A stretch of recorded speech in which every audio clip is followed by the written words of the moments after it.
Ouais, bon. Bah, je crois que je vais pas le faire avec ça. C'est pas génial. T'es prêt, petit scarabée, pour tout découper? On y va. Découpons. Ce côté.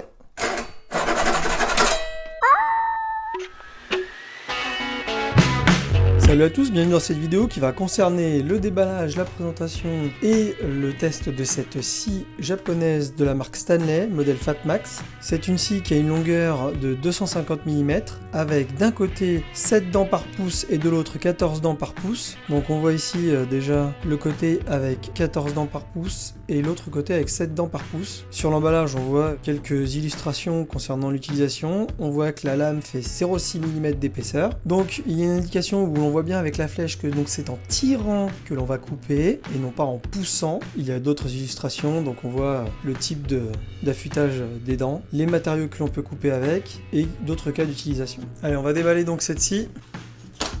Donc on y retrouve le manche, il est en caoutchouc, il semble avoir un bon grip, je pense que ça a l'air pas mal au niveau de l'accroche pour l'utilisation. On voit ici qu'on a une partie qui se dévisse pour venir y accrocher la lame. Et enfin, il y a la lame.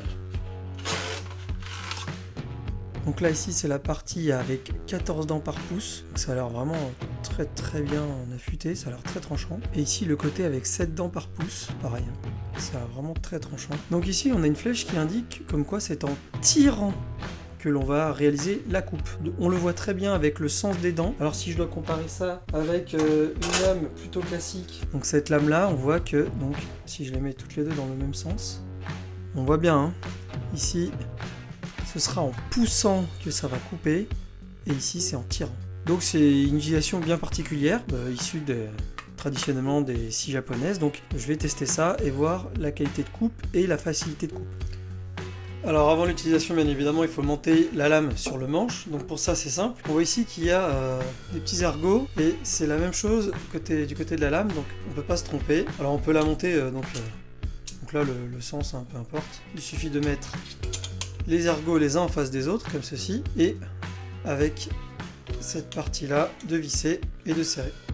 Voilà, et donc là maintenant la scie est prête à être utilisée. Donc maintenant je vais tester cette scie japonaise Stanley Fatmax. Donc je vais la tester avec un bout de sapin, tout ce qu'il y a de plus basique, un bout de contreplaqué, du mélaminé, un morceau de chêne. Donc je vais comparer ça avec des scies un peu plus classiques, donc de marque lambda. Allez, je vais d'abord commencer par ce petit bout de contreplaqué. Allez, je vais d'abord commencer avec le côté avec 7 dents par pouce. Donc c'est en tirant que ça coupe.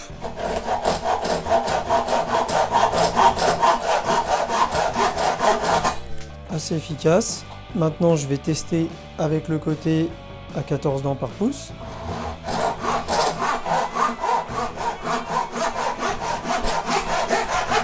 Ça coupe bien, hein. Donc là sur le petit morceau que j'ai coupé, donc d'un côté la coupe avec 7 dents par pouce et ce côté là 14 dents par pouce. Donc là on voit très nettement que le côté 7 dents par pouce est quand même un peu plus brut et que c'est bien mieux fini avec 14 dents par pouce. Et ça coupe bien. Maintenant je vais tester avec un morceau de sapin. Bon là je vais tester d'abord avec les 7 dents par pouce.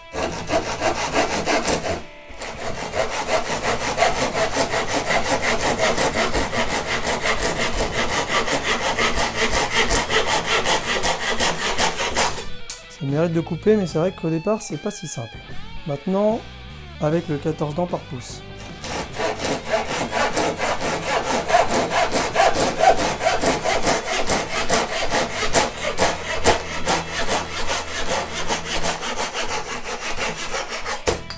Alors si on regarde un peu plus près la qualité de la coupe, donc là, 7 dents par pouce et là, 14 dents par pouce. Donc c'est 14, là, c'est plus fin. Et c'était vraiment plus brut. Hein.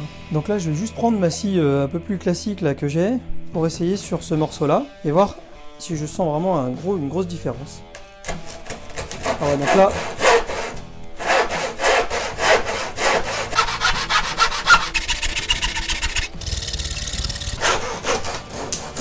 allez, maintenant je vais tester ça avec du chêne.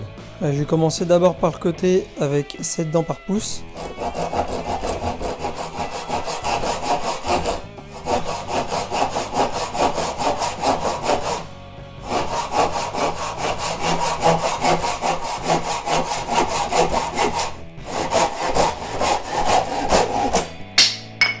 Ça coupe bien, hein. Et maintenant, avec le 14 dents par pouce.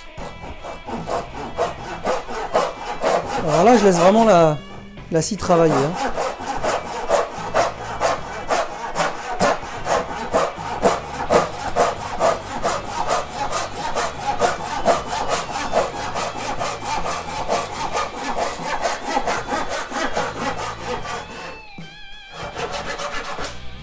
Donc là on voit le morceau coupé, là c'est fait avec le 14 dents par pouce, là c'est vraiment très lisse au toucher, là c'est un petit peu plus rugueux côté 7 dents par pouce, mais les coupes sont plutôt propres, hein, c'est pas mal, moi je trouve ça bien, et puis ça se coupe assez facilement avec cette scie, alors que si je le teste avec une scie classique,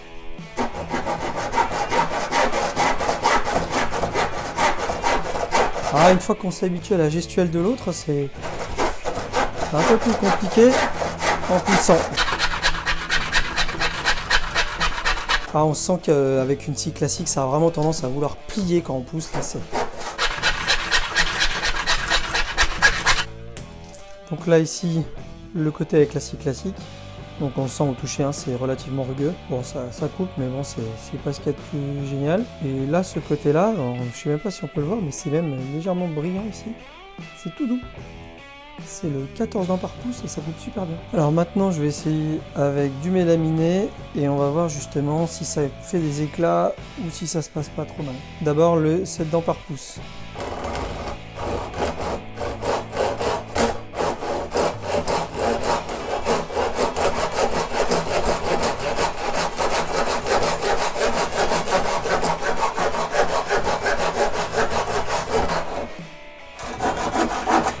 Ouais, ça coupe pas trop mal, hein. Maintenant avec le 14 dents par pouce. Ah ouais.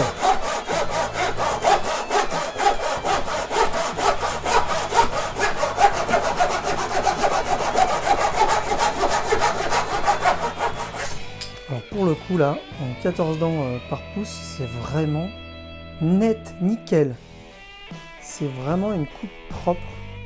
C'est vraiment pas mal. Donc avec la 7 dents par pouce, c'est un peu plus compliqué puisque les dents sont relativement grossières, donc c'est un peu plus dur au niveau de la croche.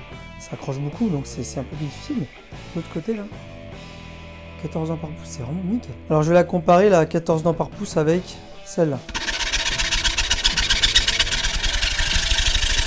Alors par contre on voit que la grosse scie elle fait pas mal d'éclats, aussi bien d'un côté que de l'autre. Alors que la scie japonaise à 14 dents par pouce, des deux côtés c'est plutôt propre. Voilà, j'en ai donc terminé pour la présentation et l'essai de cette scie japonaise Stanley Fatmax. Et à très bientôt dans une prochaine vidéo. Ciao ciao à tous!